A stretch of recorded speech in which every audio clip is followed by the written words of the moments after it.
Assalamualaikum warahmatullahi wabarakatuh.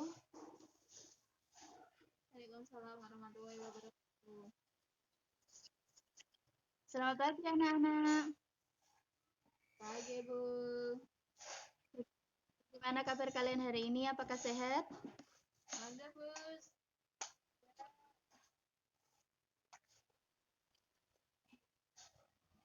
Alhamdulillah. Saya absen dulu ya. Sinta Ayu. Hadir Bu. Oke. Putri Utami. Hadir Bu. Anissa Salsabila. Sebelum kita mulai pelajaran pada hari ini, mari kita membaca basmalah bersama. Bismillahirrahmanirrahim.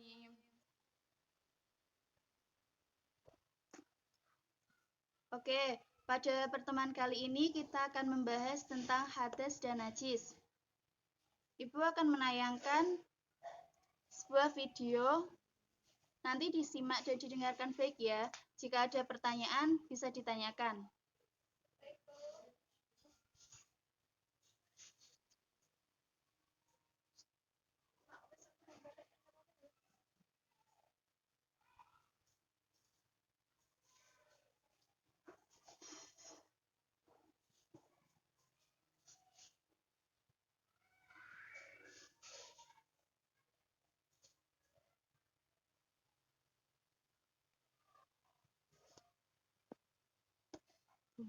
Miring perhatian. Mengenal hadas dan najis. Assalamualaikum teman-teman. Hadas dan najis dapat menghalangi seorang muslim dari mengerjakan sholat. Karena itu, jika kita hendak mengerjakan sholat, kita harus membersihkan diri dari keduanya, yaitu dari hadas dan najis. Tahukah teman-teman, apakah hadas dan najis? Apakah itu hadas? Hadas itu menjadikan seorang muslim tidak suci, karena jika kita mempunyai hadas ketika hendak mengerjakan sholat kita tidak sah, dan kita harus berwudu terlebih dahulu untuk mensucikannya. Macam-macam hadas: buang air kecil atau pipis, buang angin atau kentut, dan buang air besar. Apakah itu najis? Najis adalah kotoran yang jika ada terkena pada badan, pada pakaian, ataupun pada tempat, dan najis itu harus dibersihkan dan disucikan, utamanya adalah dengan air. Macam-macam najis. Anjing adalah najis jika tubuh terkena jilatan atau air liurnya, maka harus dicuci dengan air sebanyak 7 kali, dan salah satunya dengan tanah. Air bekas jilatan anjing adalah najis.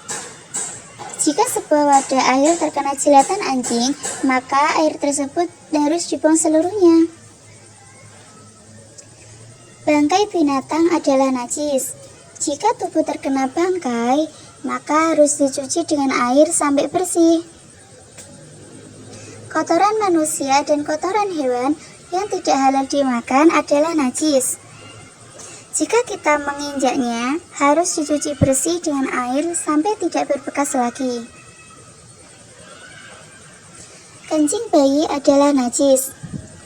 Jika bayi laki-laki, cukup disucikan dengan percikan air. Jika bayi perempuan, maka harus disucikan dengan air yang mengalir. Alat-alat untuk bersuci. Apakah alat-alat untuk bersuci? Ada berbagai benda yang dapat digunakan sebagai alat bersuci dari hadas dan najis, seperti yang disebutkan tadi. Untuk membersihkan dari hadas, kita bisa menggunakan air, dan bisa juga menggunakan debu. Inilah yang akan digunakan dalam berwudu. Untuk membersihkan najis yang melekat di badan, pada pakaian, dan pada tempat, kita dapat menggunakan seperti air, batu, daun, dan kertas atau tisu. Sebaiknya kita tidak menggunakan benda-benda yang kotor dan tidak menggunakan benda yang berbahaya untuk bersuci. Dan kita tidak boleh menggunakan kertas yang ada tulisan ayat-ayat suci Al-Quran. Terima kasih atas perhatiannya. Semoga bermanfaat. Wassalamualaikum warahmatullahi wabarakatuh.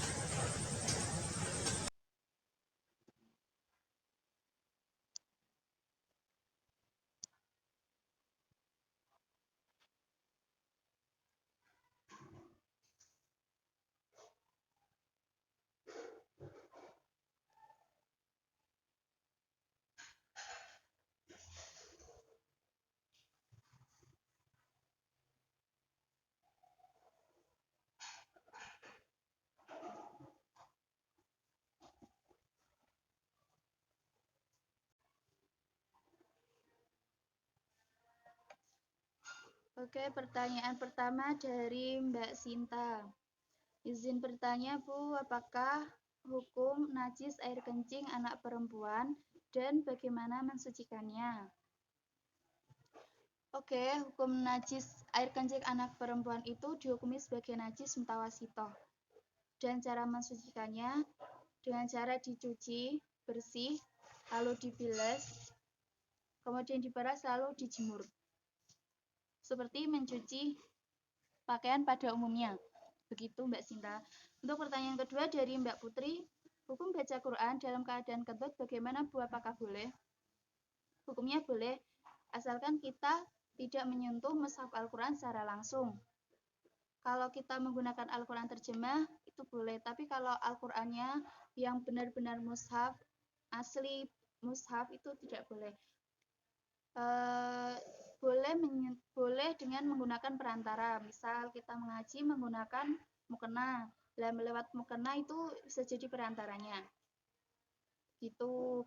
Ada yang ditanyakan lagi?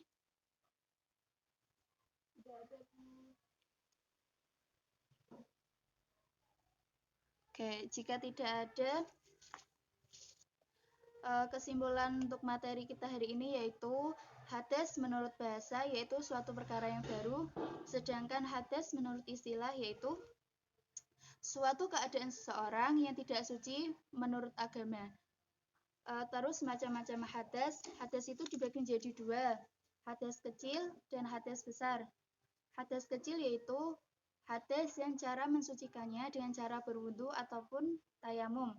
Contohnya seperti buang air kecil, buang air besar, kentut, dan lain-lain. Yang kedua yaitu hadas besar. Hadas besar yaitu cara mensucikannya dengan cara mandi.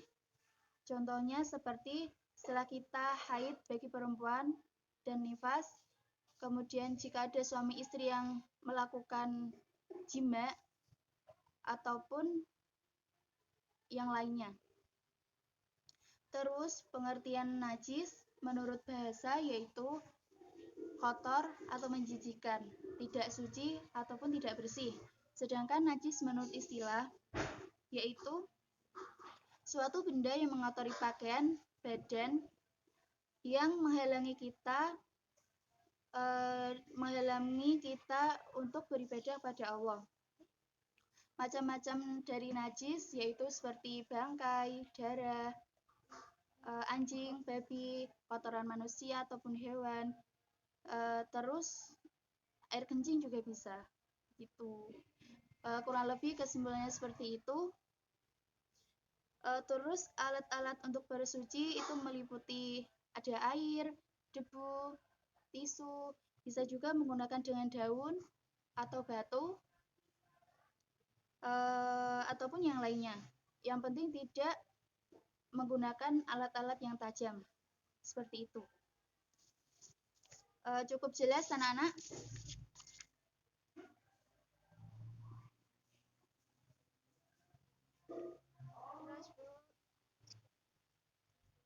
Oh ya, untuk selanjutnya Ibu akan memberikan kuis pada kalian. Siapa yang dapat menjawab kuis ini akan mendapatkan reward dari Ibu. Apakah siap?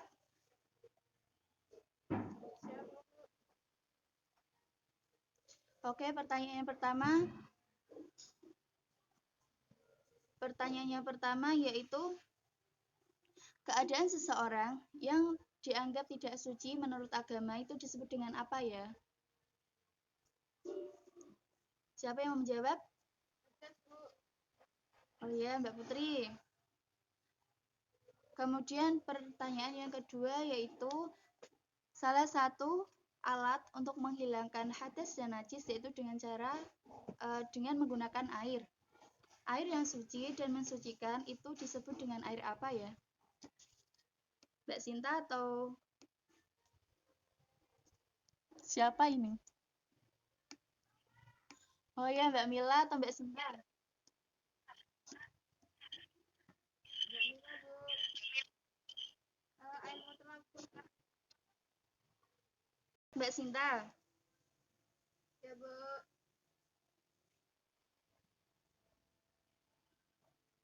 Sebutkan 3 benda yang dapat digunakan untuk bersuci.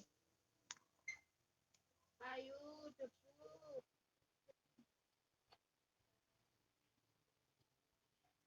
Ya, benar sekali. Ada yang ditanyakan lagi untuk materi hari ini? Tidak ada, Bu.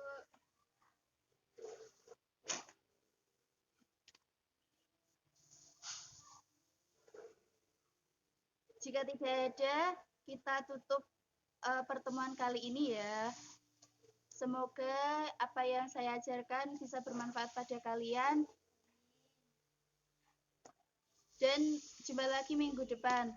Oh ya, sebagai tugas kalian di rumah, kalian membuat mind mapping atau peta konsep tentang materi kita hari ini, yaitu tentang hadas dan najis. Dibuat dengan sekreatif mungkin. Yang kreatif nanti nilainya bertambah bagus. Begitu? Baik, Bu. Oke, untuk pertemuan kali ini kita cukupkan di sini. Jumpa lagi minggu depan. Wassalamualaikum warahmatullahi wabarakatuh. Waalaikumsalam.